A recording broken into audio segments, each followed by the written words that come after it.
한국의 자동차 관세 협상 아직도 끝나지 않았습니다. 아직도 25% 관세. 지금 어떤 경제신문에 보면 현대 소나타가 토요타 캠리보다 오히려 더 비싸진다. 가격이 역전된다. 이런 기사가 올라오기도 했는데요. 그런가? 사실 관세를 받는다고 해도 소비자가가 아직도 오른 건 아니거든요. 소나타가 비싸진 것도 아닌데, 근데 이 기사는 단순하게 계산기에서 소나타의 25%를 때리고 캠리의 15%를 때려서 현대차가 토요타보다 1000불 비싸진다. 이렇게 썼습니다.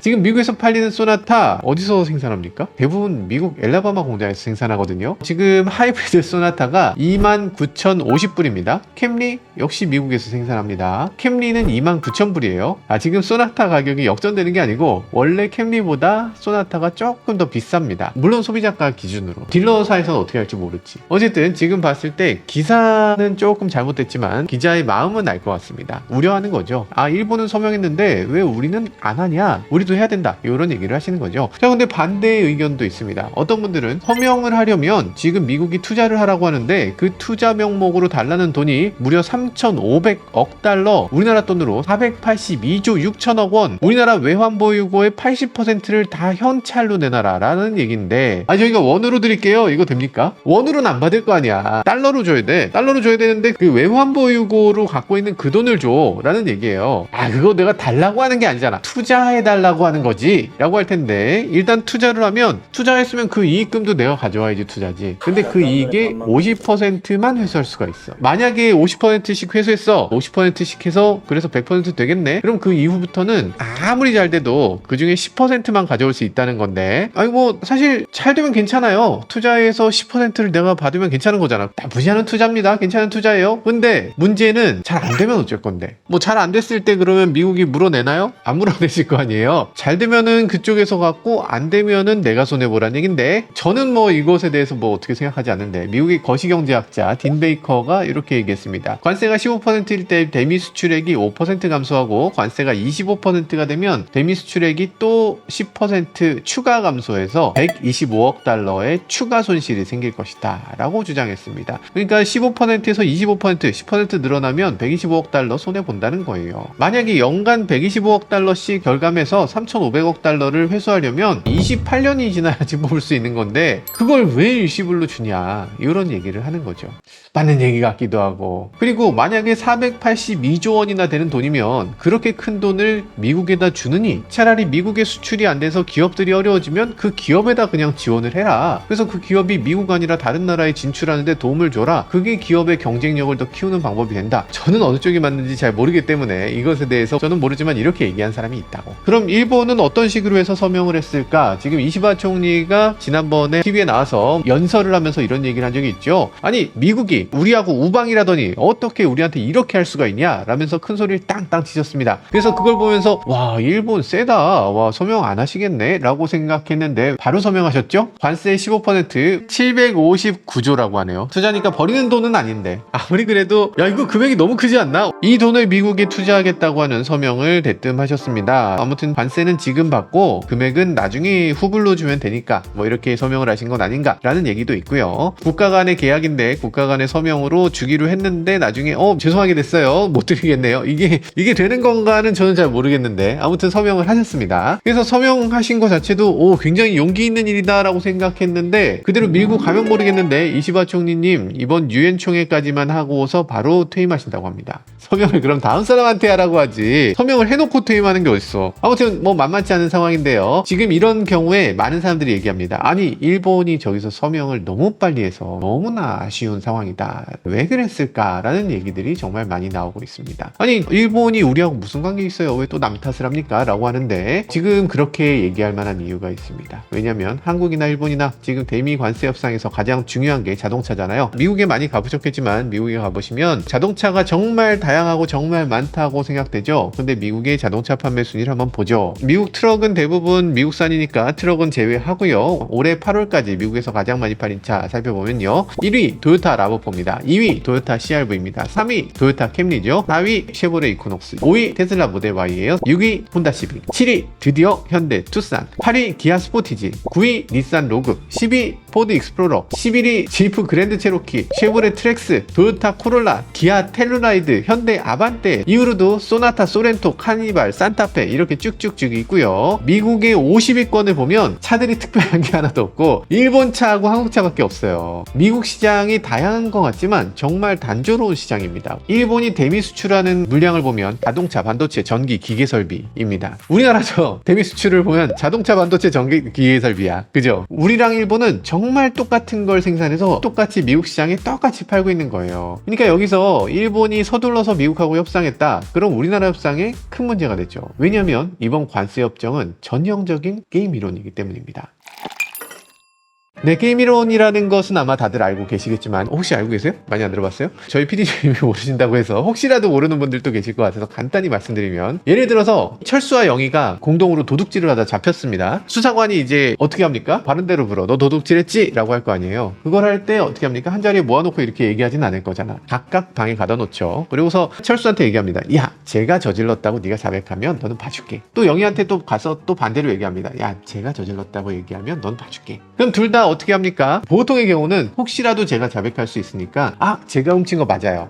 제가 훔친 거 맞아요. 이렇게 둘 다 자백을 하게 돼 있어요. 만약에 최고형이 5년형이라고 하면 5년형까지 살지는 않을 거예요. 자백했으니까. 그래서 둘 다 3년형 정도를 받는 정도로 기결된다. 요게 균형이다라는 거예요. 5년 받을 거 3년 받았으니까 이득이라는 거지. 그러니까 균형이죠. 근데 사실은 철리와 영희한테 그게 최선이 아니죠. 최선은 둘 다 침묵하면 되는 거예요. 둘 다 안 했는데요? 라고 하면 둘 다 증거가 없으니까 1년씩을 받을 수 있는 거. 그게 모두한테 최선이 되는 거죠. 그런데 둘 다 침묵할 수 있으니까 상대방이 어떤 선택을 할지 알고, 그리고 만약에 상대방이 침묵할 게 분명하다고 해도 내가 배신하면 되잖아. 내가 배신하면 쟤는 침묵하고 있으니까 나는 무죄, 상대방은 5년형 이렇게 받게 되는 거지. 내가 배신하고 상대방이 배신 안 하면 더 좋은 거야. 반대로 상대방이 배신하고 내가 배신 안 하면 나만 손해잖아. 이런 식으로 양쪽 모두 상대방이 어떤 걸 결정할지 모르기 때문에 내가 5년형을 받는 대신 안전하게 3년형을 받게 되는, 어느 정도 손해보더라도 손해보는 결정을 한다는 게 바로 죄수의 딜레마라고 하는 게임 이론입니다. 자, 현실에서는 어떻게 됐을까? 트럼프가 얘기했습니다. 지금 똑같이 관세 25%야. 여기서 나랑 먼저 협상하면 협상한 사람은 봐줄게 라고 한 겁니다. 이거 어떻게 해야 됩니까? 트럼프가 여기서 팻말을 들었죠. 여기도 25%, 여기 100%, 여기 몇 퍼센트, 여기 몇 퍼센트 했습니다. 와, 이거 너무 많은 나라가 있고 내가 잘못하면은 나만 뒤처지고 나머지 나라들이 다 협상하면 우리 곤란하겠네 라고 했지만 사실은 아니죠. 여기서 자동차 관련 협상을 할 나라는 어디 있습니까? 우리나라하고 일본밖에 없어요. 중국 안 되죠. 중국은 자동차 수입이 사실상 금지입니다. 유럽 자동차 관세 영향이 상대적으로 크지가 않아요. 뭐 프랑스라든지 영국 차는 요즘 미국에 없죠. 독일 차 정도가 있는데 원래 비쌉니다. 그리고 미국에서 그렇게까지 많이 팔리지 않아요. 도요타나 현대차가 관세가 비싸진다고 해서 독일 차를 사진 않습니다. 갑자기 현대차 대신에 나 벤츠 살래요 이러진 않을 거잖아요. 그러니까 지금 협상 대상자는 사실상 철이와 영희밖에 없어요. 그러니까 트럼프는 여기서 야, 내 말 안 들으면 똑같이 25% 관세 매긴다. 누가 먼저 자백할래? 이렇게 얘기했을 때 둘은 어떻게 했어야 됩니까? 아이고 살려주십시오 형님. 제가 먼저 자백하겠습니다. 이렇게 했어야 될까요? 아니죠. 야, 일본 트럼프가 25%랬는데 우리 어떻게 하면 좋을까? 이랬으면 어땠을까? 야야 기다려 어차피 낮춰질 거야. 15%가 뭐냐? 10% 낮출 때까지 기다려. 너 아니면 나야. 미국에 차 팔 나라가 없어. 한국하고 일본 차 관세 높다고 미국 사람들이 갑자기 벤츠 타고 다니겠냐? 어차피 한국 차 아니면 일본 차인데 우리 관세가 똑같이 높아지면 그럼 뭐 대안이 있냐? 2차 살 사람이 저 차 살 것도 아니고 2차 살 사람이 2차 살 것도 아닌데 똑같이 올라가면 우리 괜찮아. 미국 사람들이 차를 안 살 수도 없고 결국엔 지들만 돈 더 내는 건데 우리가 뭐 미국 사람들의 국민소득 걱정해서 관세를 낮춰줄 이유가 뭐가 있냐? 관세 다 똑같이 높으면 어차피 경쟁력은 차이가 없어. 똑같아 라고 했다면 어땠을까? 그리고 미국이 관세 25%, 야 우리 이거 가만히 있으면 안 되지. 우리도 미국 물건 관세 똑같이 25% 내리자, 모르겠고 우리 그냥 일단 막 나가, 이렇게 했다면 관세가 낮아지지 않았을까? 말이 되냐고? 네, 사실 여기까지 말한 거는 제 생각이 아니고 게임 이론의 기본을 말씀드린 겁니다. 물론 현실에서는 어떻게 될지 몰라요. 근데 게임 이론에서는 수많은 시뮬레이션 그리고 연구를 통해서 이론적으로는 검증했습니다. 게임 이론에서 최적의 결과를 올리는 4가지 방법을 말씀드리도록 하겠습니다. 게임 이론 넘버 1, 협상의 인내가 필요합니다. Patience in Negotiation이라고 해서 협상에서 가장 중요한 건 서두르지 말자라는 겁니다. 협상을 서두르게 되면 급하게 양보를 하게 됩니다. 양보를 하면 안 돼요. 게임 이론에선 적어도 그래. 되도록이면 장기적인 협상을 해서 협력적인 해결을 추구하도록 하는 겁니다. 미국은 지금 어떻게 했습니까? 코너로 밀어붙이는 전술을 썼죠. 그러니까 며칠까지 해야 돼 라는 데드라인을 계속 정합니다. 며칠까지 협상 안 하면 바로 몇 퍼센트 때릴 거야. 며칠까지 안 하면 몇 퍼센트야. 며칠 후에 진짜 발표한다. 와, 이거 연장해 줄게. 그렇지만 요거 안 하면 너네 끝이야. 지금 편말에 너네 나라 이름 있지? 너네 나라한테 지금 편지도 보냈어. 너네 대통령한테 편지 보냈어. 이거 안 하면 너네 큰일 나. 이렇게 얘기하는 요게 코너링 전술, 코너로 몰아넣는 거예요. 여기서 인내라는 거 뭡니까? 코너링 전술을 무력화시키는 겁니다. 뭐 뻔하게 또 하시네. 오케이, 그렇게 하시든가요. 좋은 조건이 안 나오면 우리 협상 안 합니다. 좋은 조건 나올 때까지 우리 지켜볼 거예요. 협상 안 해도 괜찮아. 너 급해? 난 급할 거 없어. 이런 전략이다. 넘버 2, 요즘 들어서 언론에도 많이 나오죠. 티포텟. 티포텟이라는 건 뭡니까? 눈에는 눈, 이에는 이. 근데 게임 이론에서 티포텟이라고 얘기하는 건 보복 후 협력 전략입니다. 싱글샷 게임이라면 어떻게 됩니까? 미국한테 밑보이고 끝나버려. 실패했네? 이렇게 되는 거죠. 근데 게임 이론에서 티포텟이라고 하는 건 반복 게임이라고 하는 겁니다. 그러니까 미국이 지금 갑자기 우리하고 협상하다가 한 번 하고 그냥 우리 헤어질 거 아니잖아. 우리도 갑자기 사라질 거 아니잖아요. 그러면 우리는 단교하지 않는 이상 한미는 계속 협상을 하게 됩니다. 협상이 한 번이 아니죠. 트럼프가 4년인데 4년 동안 계속 뭔가 협상할 겁니다. 뭐 내놔라, 뭐 어떻게 해라. 협상이 끝이 없을 거예요. 이런 경우에 가장 필요한 게 티포텟입니다. 졸려?